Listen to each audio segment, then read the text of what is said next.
Hi, good morning. This is Ed Sambo from the Philippines, and I would like to extend my invitation to Bible believing Christians to listen to my broadcasts. And these broadcasts would deal about the words of the gospel, the words of Jesus Christ, the words of God pertaining to our salvation. And the first episode that I would like to tackle would be titled, Will the Prayers of the Living Help the Spirit of the Dead? Let me expound on this subject matter. In the event that your loved one had died, and naturally people would pray for their loved ones, the question would be, would these prayers still help the spirit of their dead loved ones? Or are these prayers useless pertaining to the dead? I am going to discuss this topic. And it says here, there are religions that teach people that if a person dies, his or her spirit automatically goes to heaven or hell or purgatory. That if the spirit of the dead goes to purgatory, his relatives will pray for him, and these prayers will help that spirit to go to heaven in a certain length of time. With this belief, it seems that no spirit of the dead will ever go to hell, since the spirit in purgatory will definitely go to heaven because of the prayers of the living. It is their belief that if that person had lived a life of righteousness, his spirit goes to heaven automatically. And if that person had lived a life of unrighteousness, his spirit will go to hell or purgatory. At this point, it seems that this belief is very confusing. Will the prayers of the living still help the spirit of the dead? Will those prayers help the spirit of the dead to be transferred from hell or purgatory to heaven? I don't think so. To prove my point, let me cite some Bible verses. First of all, the word purgatory mentioned in the Bible, is that mentioned? It was never mentioned either in the Old Testament or New Testament, which proves that Moses nor Jesus Christ nor the apostles did not ever mention the word purgatory, proving that the existence of purgatory is totally erroneous. But hell and heaven were mentioned, proving the existence of heaven and hell. But the Bible proves that purgatory never existed at all. And this word was just an invention of some religions. So, when a person dies, where will his spirit go? To heaven or hell? But never in purgatory, because this place never existed at all. But there would be some proponents who would insist that purgatory is really existing. And they would cite a verse in the book of Maccabees, the second Maccabees chapter 12. And let me read this for our convenience. In the book of Maccabees, chapter 12, verse 45. It states, "But since he had in view the wonderful reward reserved for those who die a godly death, his purpose was a holy and pious one. And this was why he offered an atoning sacrifice to free the dead from their sin."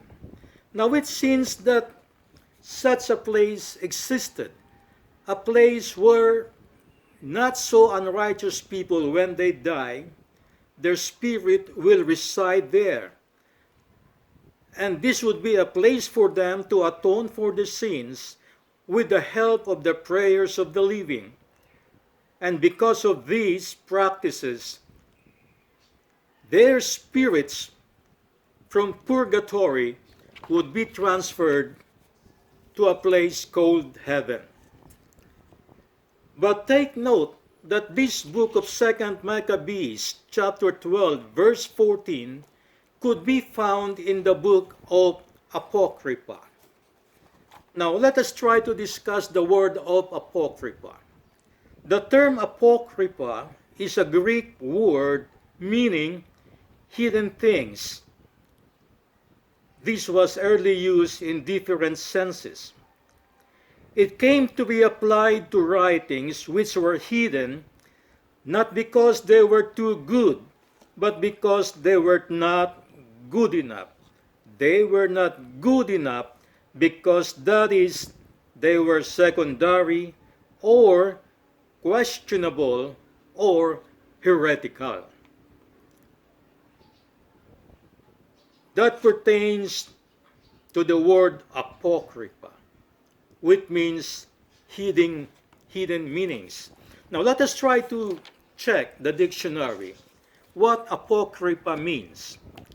Apocrypha are writings or statements of dubious authenticity. Its books included in the Septuagint and Vulgate, but excluded from the Jewish and Protestant canons of the Old Testament. The books of Apocrypha was considered early Christian writings, not included in the New Testament.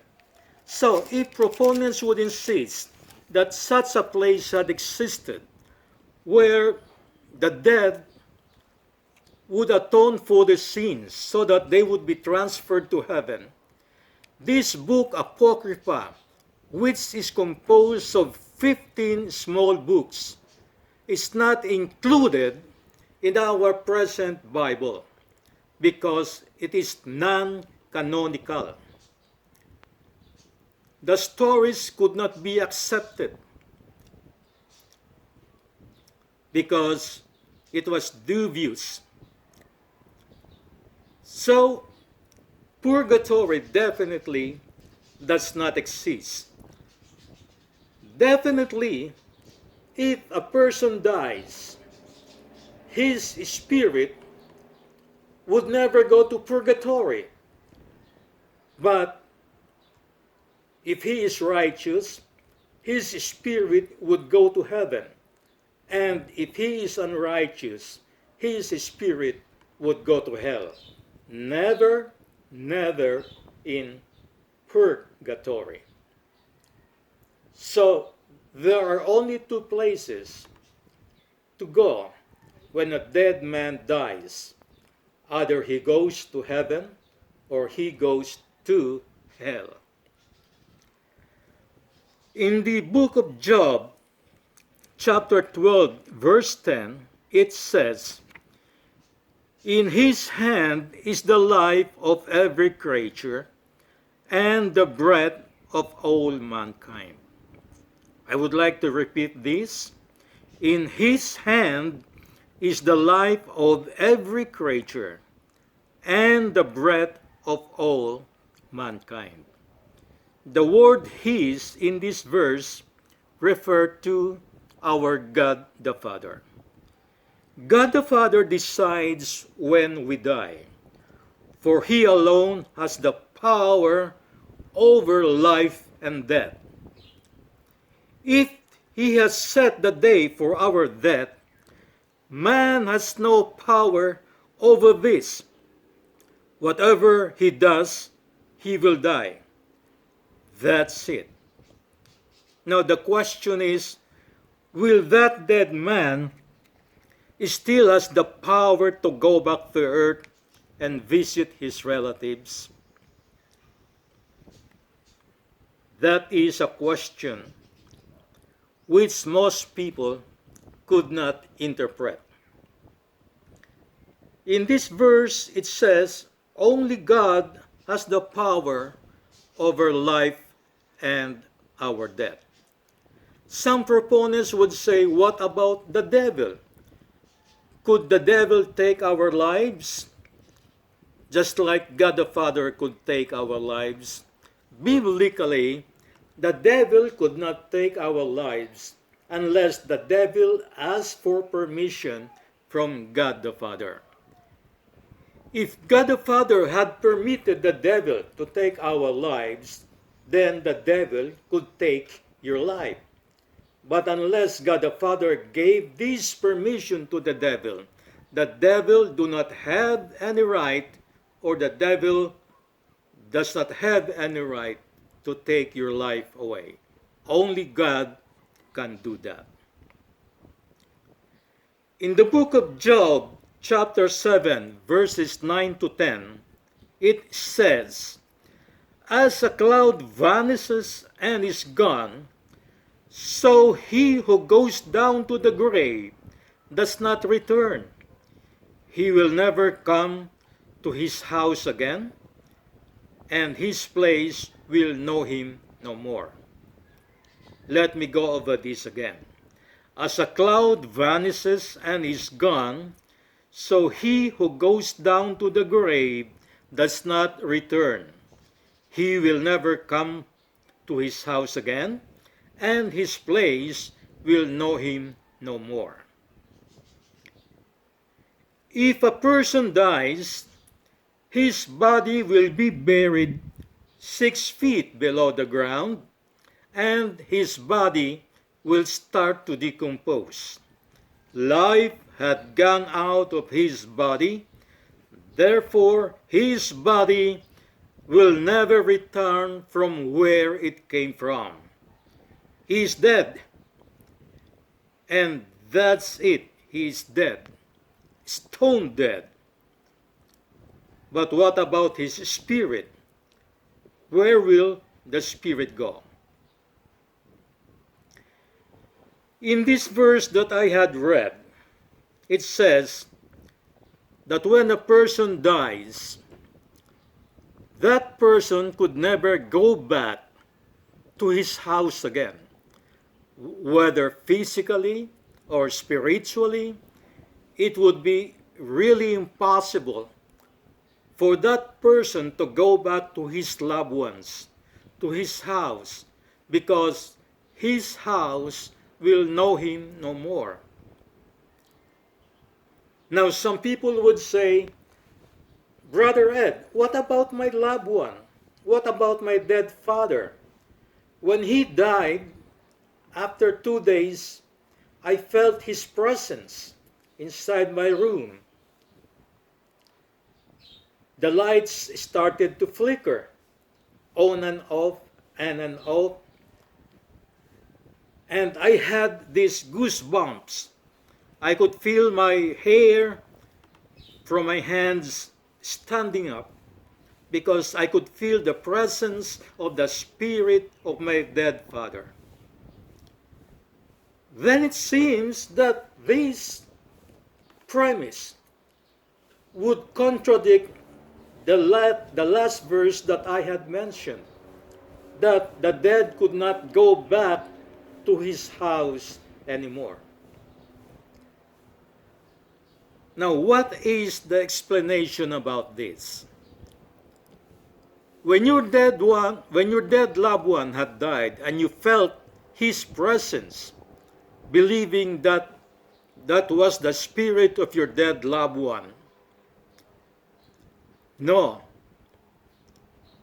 it is not the spirit of your dead loved one, because your dead loved one had went back to God, and the spirit of your dead loved one is not free to get away from the hands of God.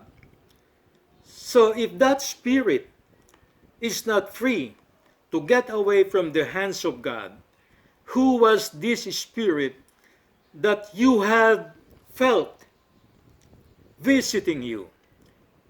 The answer is, it is not the spirit of your dead loved one. It is the spirit of the devil. This bad spirit is pretending to be the spirit of your dead loved one. And it is very unbiblical to believe in such a doctrine, because such doctrine does not exist biblically.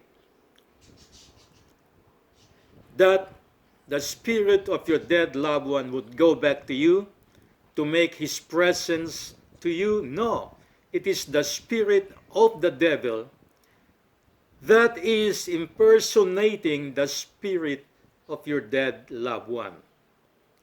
And if you believe in this, then somehow this belief would bring you to a certain destruction. So, fellow Bible-believing Christians, never believe that the spirit of the dead could still go back to earth. No, it will never happen.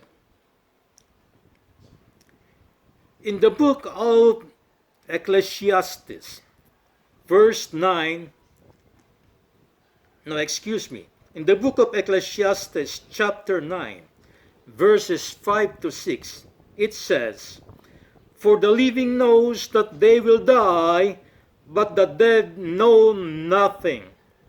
They have no further reward, and even the memory of them is forgotten. Their love, their hate, and their jealousy have long since vanished. Never again will they have a part in anything that happens under the sun." Let me go over this once again. "For the living knows that they will die, but the dead know nothing. They have no further reward, and even the memory of them is forgotten. Their love, their hate, and their jealousy have long since vanished. Never again will they have a part in anything that happens under the sun." The dead will have no connections with the living anymore.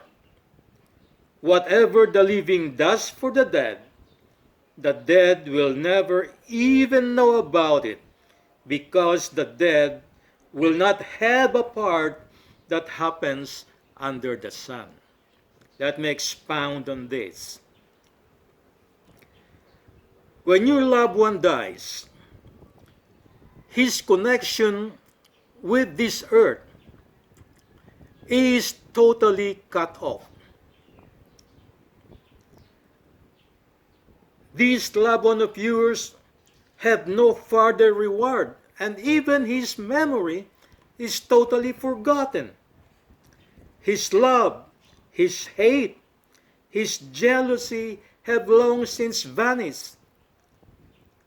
And never again, this loved one of yours will not have any part anymore in what happened under the sun. Whatever happens under the sun, the dead will not feel that. The dead will not know something about that. Even though you pray for that dead loved one, your prayers would be useless, because your dead loved one will never even feel it. Because the Bible says your dead loved one has no part in anything that happens under the sun anymore. So even though you pray for your dead loved ones, morning, noon, evening, those prayers will be useless because the connection between the dead and those things that happen on earth under the sun had totally been severed. It had been cut off. Because of this, the dead will never know that you as a living person is praying for him. He will never know about that because he is now dead and you are living, and the connection between you and the dead had been cut off according to this Bible verse. In the book of Ecclesiastes, chapter 9, verse 10, it says, "Whatever your hands find to do, do it with all your might, for in the grave where you are going, there is neither working, nor planning, nor knowledge, nor wisdom." That's it. When you are dead, you are really dead. See? No question about that. When you die, the boxing bout is over for you. You had been knocked out and you could never fight back anymore. So when you are still alive, when you try to do some deeds, good deeds that is, not bad deeds, do it with all your might. Because when you are dead, there is neither working, nor planning, nor knowledge in the grave where you will be put into. It is very clear that when you are dead, you have no more contacts with your loved ones, either physically or spiritually.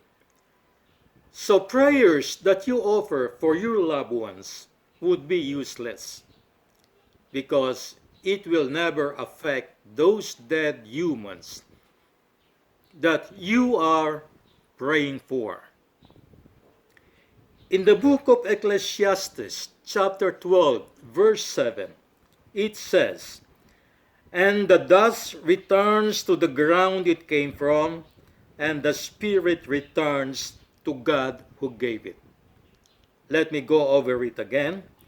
"And the dust returns to the ground it came from, and the spirit returns to God who gave it." The word dust here means the human being, the body of the human being. If that human being had died, his body will return to earth. His body will return to dust because he will be buried 6 feet below the ground. And the time will come when his body will decompose until that body becomes dust. But his spirit will return to the one who gave it. This word "one" refers to God the Father. When a human dies, his body will be buried 6 feet below the ground, but his spirit will go back to God. And when his spirit had gone back to God, that spirit is not free to roam around. That spirit is not free to go back to earth. That spirit will remain as is in the hands of God. And it will stay there until the last judgment will start. That means that spirit could never go back to earth and make his presence with you. No more. As what I have said, if you felt something that is trying to make his existence be present with you, then I would say that is not the spirit of your dead loved one.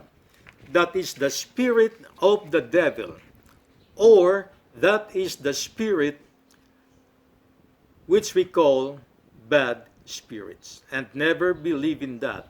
Never believe that the spirit of your dead loved one will go back to you and send you a message. That will never happen. If it ever happened, the one who sent you the message is the spirit of the devil. If a person had been living a life of righteousness, and when he dies, his body returns to dust, and his spirit returns to God who gave it. But let me make it clear, the spirit that returns to God does not mean that the spirit of the dead is in heaven, because the Bible did not state it that way. It only stated that the spirit returns to God. To know more about this, on my next episodes, I will be discussing hell and heaven, which I call after death. And I will prove that there are no people in hell or heaven yet. You know why? Because for you to go to hell or for you to go to heaven, you will go there with your physical body, with your spirit, with your soul. And that would only happen before the last judgment happens in the third heaven. And it never happened yet. Anyway, that would be another discussion for me to expound on later. And if the spirit of the dead had returned to God, it stays there. That spirit is not free to go back to earth. Some say that the spirit of their loved ones had returned and even gave them messages. This is not true. God will never allow that spirit to go back to earth. So, who is this spirit that gave you messages? It is not the spirit of your dead loved ones, but it is the spirit of the devil that had impersonated your loved ones. Believing in this doctrine is purely against the teachings of the Bible. Bible-believing Christians, be aware that in this world, many persons or many leaders of churches had been teaching this kind of doctrine, that when a person dies, he will be judged automatically, and if he is righteous, his spirit will go to heaven, and if he is quite unrighteous, his spirit would go to purgatory. If it is really true that this doctrine is precise and correct, let me give an example. Supposing you are a very rich man, and before you died, you left millions of pesos to your relatives with the instructions that after you died, they will use these millions of pesos to pay for people to pray for him, so that his spirit, whether it is in purgatory or whether it is in hell, these prayers would help his spirit be transferred from purgatory or hell, be transferred to heaven. That doctrine is really dubious. Why? Because with this doctrine, there would be no justice, no fairness in the teachings of God. You know why? If that doctrine is correct, then all the people that will go to heaven will be rich people because they have the financial backings to pay for people to pray for them. What about those people who do not have the financial resources? Those beggars, those people who live in squatters area. They don't even have money to buy food. How much more? Those beggars, those squatters, could they afford to pay people to pray for them when they are dead? No. Because people will never pray for you unless you pay it. So those beggars, those squatters who do not have the financial backings, what will happen to them? Based on these doctrines, their spirit will go to purgatory, or their spirit will go to hell, and their spirits will not have any chance of going back to heaven because no people are praying for them. Could you see the unfairness, the injustice of this doctrine?